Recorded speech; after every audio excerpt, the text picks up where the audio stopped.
So, very good morning. So, today's lecture we are going to discuss about automobile gearbox, and you can see this is the learning outcomes. In the learning outcomes, we will discuss about the manual transmission, mainly focusing only on the manual transmission. We are not going to discuss anything automatic transmission in this entire coursework. Within that, general engine operations, and we will discuss about transmission types, the three transmission types, and also a ray diagram, which is another name called a Sawtooth diagram. Then gear ratio, what are the typical gear ratio available for the gears. Okay. And you can see this is the typical gearbox. It's a manual transmission gearbox. Of course, this is actually a synchromesh gearbox. So, before proceeding to the automobile gearbox, we will understand the difference between machine tool and automobile gearbox aspect, right. So, what is the difference? So, maybe I will jot down here a machine tool like this, a machine tool GB gearbox you have, then this is the automobile gearbox. What is the basic difference between these two? Automobile gearbox, the first point, your machine tool gearbox is fixed, right? It's a fixed and stationary. Okay. So, this is fixed and stationary, fine. How about in automobile gearbox? It's fixed but mobile, it has mobile, okay.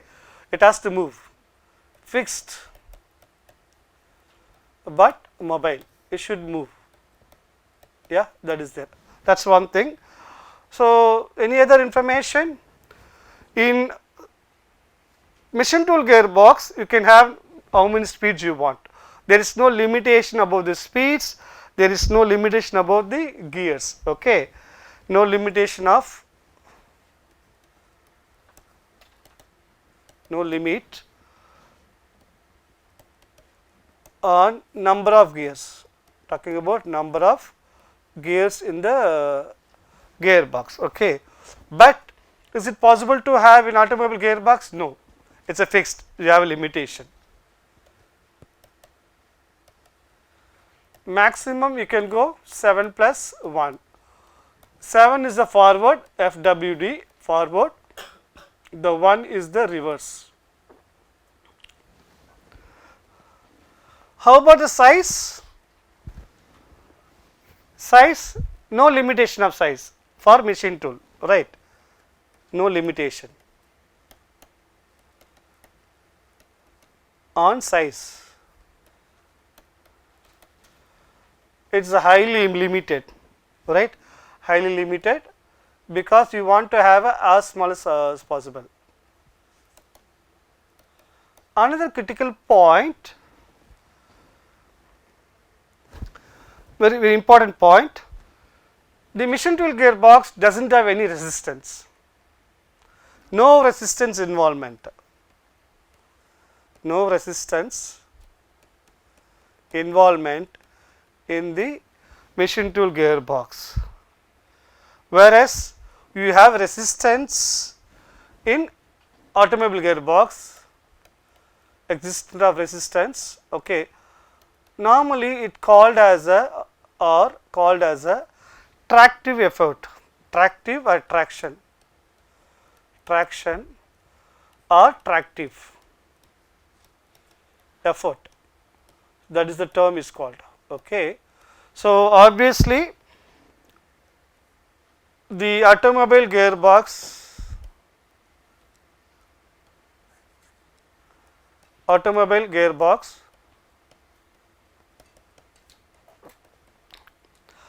as small as possible, okay.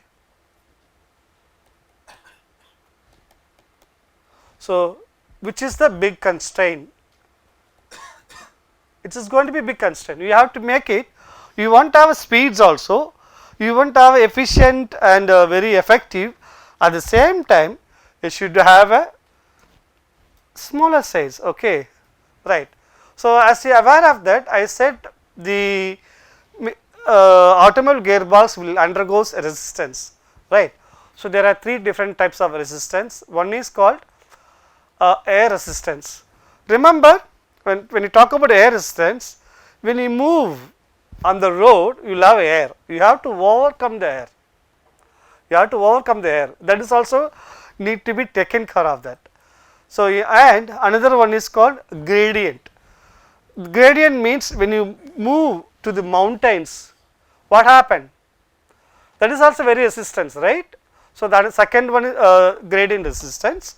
Normally, that is represent in terms of percentage. You will say percentage, the gradient resistance 1%, 5%, 10%.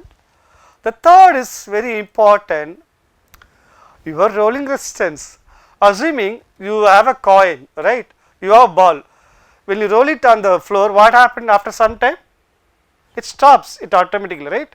Without any effect, because it is a rolling friction. So, the vehicle has to overcome the air resistance, gradient resistance and rolling resistance. In fact, if you look at the corresponding RA equal to rolling resistance is half into CD rho V square A. Okay. Let me ask question. A CD is nothing but your drag coefficient. CD is a drag coefficient. Drag coefficient, okay. Then rho is the density. Rho is the density of the air, yeah. And V is the vehicle velocity. V equal to vehicle velocity, okay. And A, what do you think about A? Yes? Projected area or else frontal area, that is where it is very important.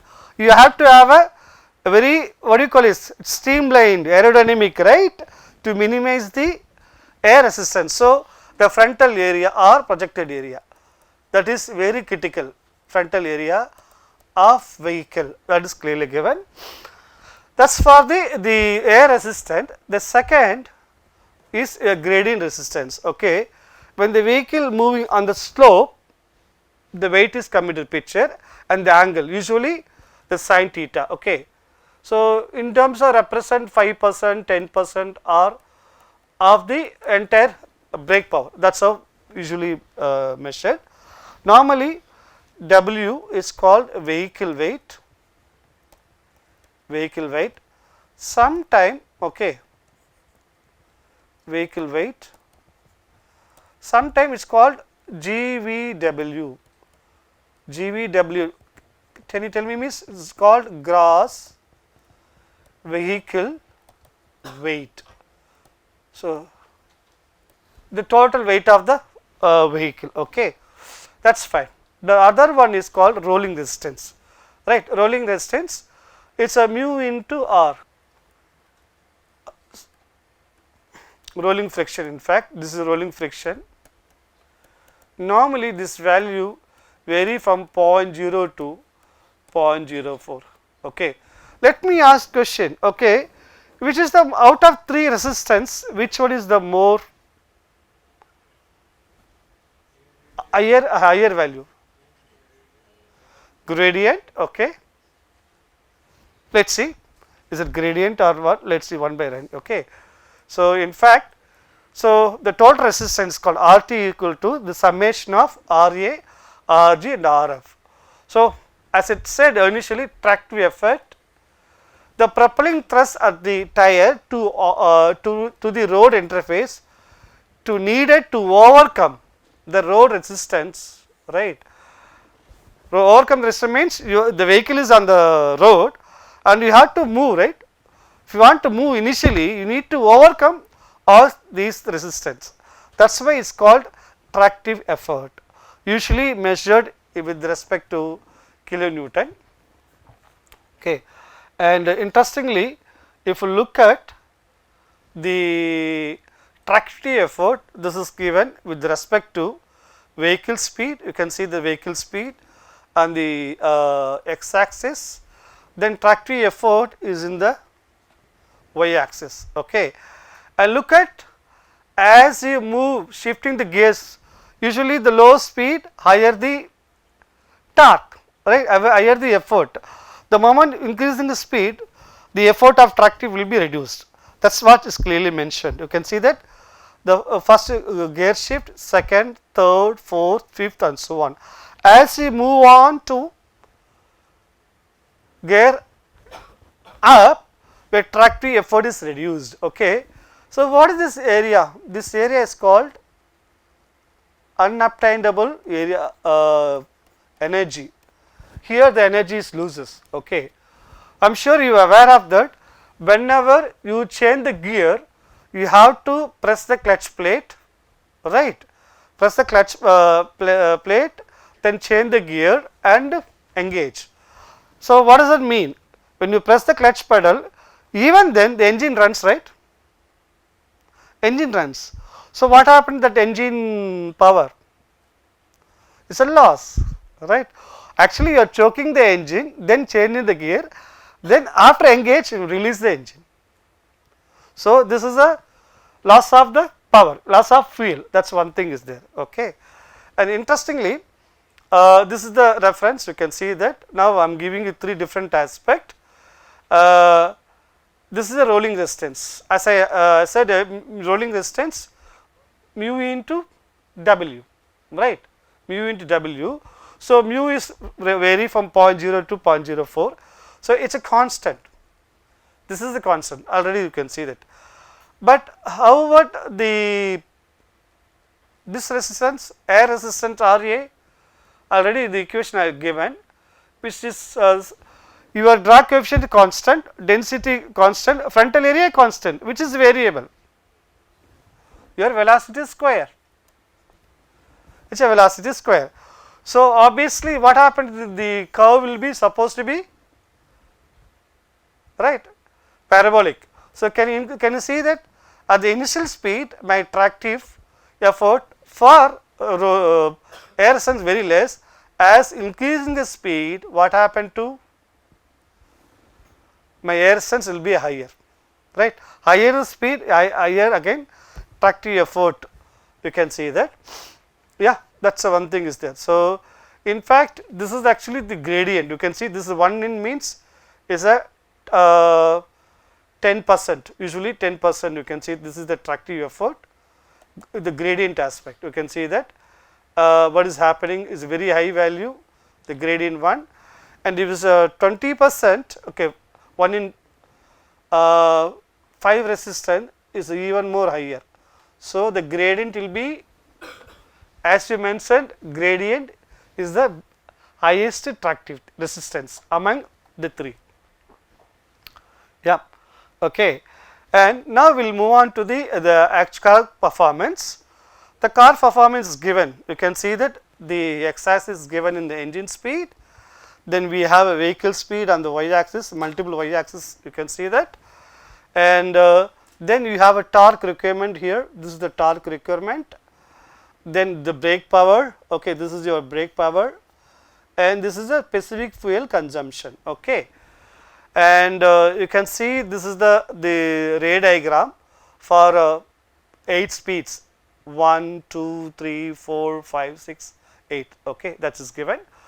So, now interestingly, this is your engine torque performance, you can see that engine torque performance, and this is your engine power for different speeds, and this is your specific fuel consumption. In automobile, what happened, we always focus on the specific fuel consumption, because we want to have a optimum fuel consumption, okay. So, look at this, the moment if you go beyond 2000 rpm, your fuel consumption is increases.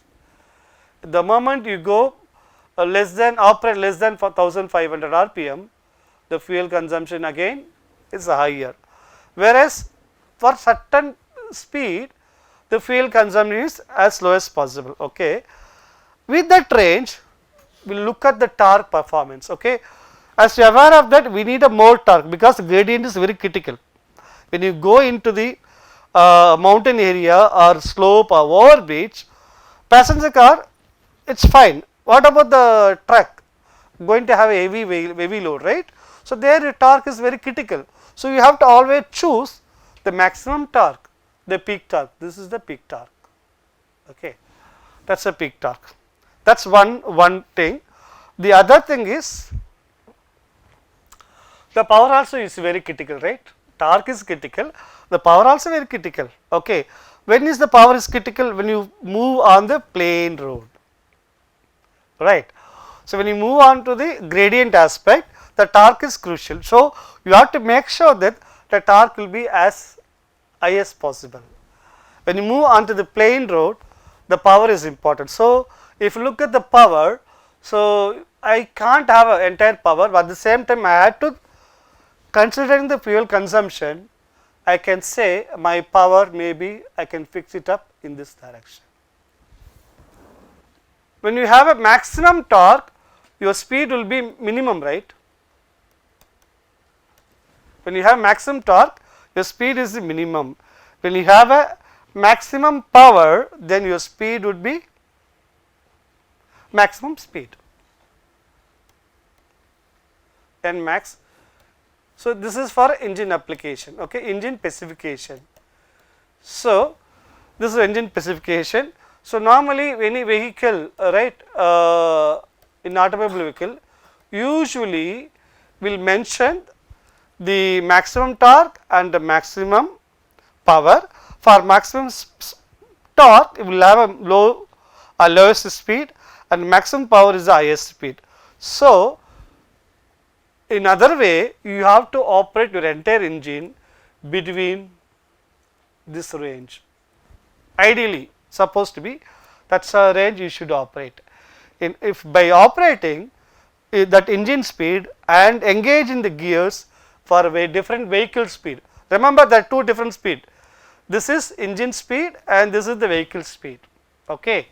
So, then you can arrange, you can obtain the speed of the vehicle. You can see that this is called sawtooth, because the shape is coming as a sawtooth aspect, right. So, this has to be within this the range.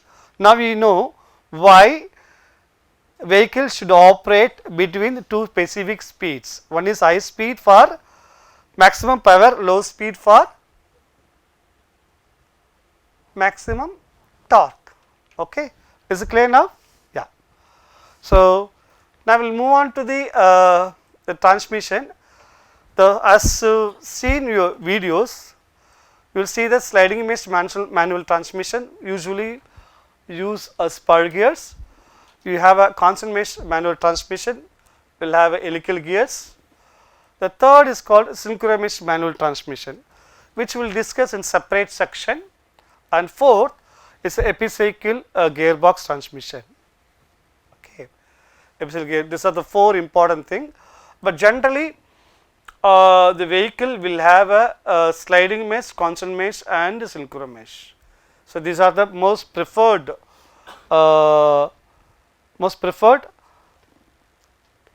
arrangement. Okay. Now, let us talk about individually what is that about the constant mesh aspect, synchro mesh aspect and sliding mesh aspect. So, sliding mesh gearbox, the gears are meshed by sliding the gears with the help of mechanism in order to obtain a different speed. The help of mechanism, which is I already said the gear selection mechanism, that is one. It is simple and oldest type of gearbox. Mostly spur are used, and a disadvantage is the gear noise due to the type of gear. Obviously, right, very high noise, that is what you are going to get. The difficult to obtain the smooth and quiet and quick change of gear without great skill of and judgment. That means the driver should have a great maneuvering skills, otherwise you will have a difficulty for smooth, quiet and quick change of the things. Now, we will move on to the constant mesh gearbox. So, the main shaft pinion revolves freely on the bushes or needle bearings, already I have mentioned that needle bearings. Okay. and are all in constant engagement with the corresponding blade shaft wheels. When you talk about wheels, it's again the gears, it meaning to the gear also, right. The second thing is the gear operation is obtained by locking the respective gear to the main shaft by means of dog clutch. The quieter running helical gears, okay, and during the gear changing, the noise and wear reduced by the simultaneous engagement of all the dogs instead of only one pair of gear teeth as on the sliding mesh gearbox. Yes, it's very smooth, very smooth and quieter, and in fact wear also reduced. The reason is it's a mostly helical gears. When helical gear, they will have a smooth engagement. Initially it will engage and the load is increasing gradually, right, that is what happened. Whereas in the spur gear, entire thing has to be engaged.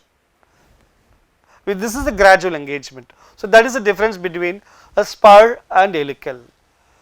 In fact, so when we have a single helical gear, it's a disadvantage. The reason is the helical will have a axial thrust component also, right. So with the single helical appearance, the driving loads on the teeth cause an axial thrust which must be resisted by the thrust washer or shoulders or else corresponding axial thrust bearings, otherwise that will give a imbalance. So you need to have a, whenever you use helical gear, I am talking about single helical gear, you need to arrest or balance the axial force in the shaft by providing the corresponding rolling element bearing. Okay. Sometime this is a single one, okay, this is called single helical gear. Usually you can have other type, is called, it's a double helical, sometime it's called a herringbone. Herringbone means it's a fish. When you look at the fish, the bones will have symmetric. This is called herringbone type. The advantage is by having this kind of setup, you can eliminate axial force. You can eliminate axial force.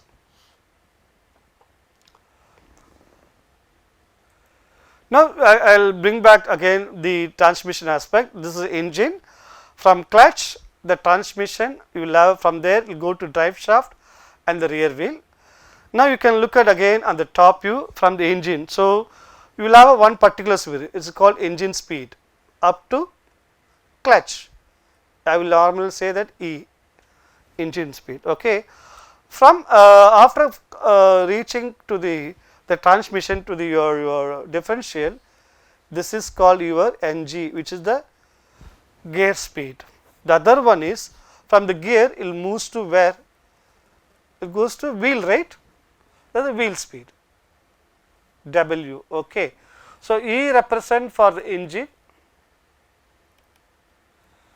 okay, G represent for gear, which is for gearbox, and W represent for the wheel of automobile vehicles. Now we will go three important aspects of thing, the gear ratio for the gearbox. So you will have first is the IG, is a gear ratio. IG is the gear train, is the ratio of the angular velocity of the input gear NE to the angular velocity of the output gear NG. Okay. So it is also known as speed ratio of the gear train, that is one important IG. The second one is final drive ratio. It is after the gearbox from to the wheel, it is called final drive ratio, right. So the differential unit of drive shaft is the ratio of the input velocity NG, right, to the output velocity of the NW, drive axle and drive wheels, is called final drive ratio. So you have two different ratio, from the engine to gearbox, right, from that is gear ratio, from gearbox to wheel is called a final drive ratio. There is one more term is called total drive ratio, sometimes is called overall ratio. This is called IT or IO. IO means overall, both are same, overall ratio, right. You can see the overall drive ratio of a vehicle is the ratio between engine angular velocity to the drive axle and driving wheel angular velocity NW. It's nothing but you know this. This is actually IG. IG equal to NE by NG, right? Drive by driven, isn't it? Then you have IF, it's a final drive, which is again what happened? NG by NW. Now I want to have IT, it's a total drive, or IO is overdrive. It's a product of both NE by NG and NG by NW. So finally you would expect engine speed to your wheel speed. Is that right? So these things are very important. I will give you a few examples. The gear ratio for passenger vehicle. Look at this. The different cars you have starting from Audi, BMW, Cadillac, Fiat, Mercedes Benz, Nissan, Toyota, Volvo, all those things. And you can see that the corresponding transmission, manual, automatic, depends. We look at the manual again for a few things. You look at always the first gear will have a higher ratio. First gear has a higher ratio. As you move on to the higher gear ratio, the speed is reduced. You can see that the narrow down 2.12, 1.43 and 1.03 and 0. And this is the final drive ratio. And interestingly, look at a BMW 320i, right? It's a 5 gears, 4.23, 2.52, 1.66, 1.22 and 1. That means the fifth gear is directly attached with the engine speed, that is the clutch shaft. So you can eliminate fifth gear by doing that. That's advantage, right? That information you can see that. Same for a BMW 525i, again you can see that. And again if you look at maybe I can see that Volvo S70, okay, much a manual transmission. This is a 3.07, 1.77 and 1.19 and so on. Okay. Now we will move on to the for Indian vehicles. You can see this is Ashok Leyland, Hindustan Motor, Fiat, Maruti, Maruti Gypsy, Tata Indica, Hyundai Santro. The gearbox is given 5+1, mostly synchro mesh. All the other things are synchro mesh. Look at this. This is a very high gradability, 6.98, okay, and 4.3, 2.65, and fourth is 1.6, and the fifth gear 1.1. So eliminate fifth gear, right? Directly connect the clutch input to the gearbox output. Yeah. Similarly, we are mostly India, we try to adopt, so that in India we always concerned about the specific fuel consumption. In that aspect, we prefer to have the top gear is 1:1 ratio, okay, because the fuel is very expensive.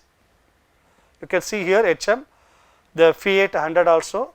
Similarly, Maruti Gypsy also you can see that, whereas Indica has a slightly variant is less than 1 for a higher speed.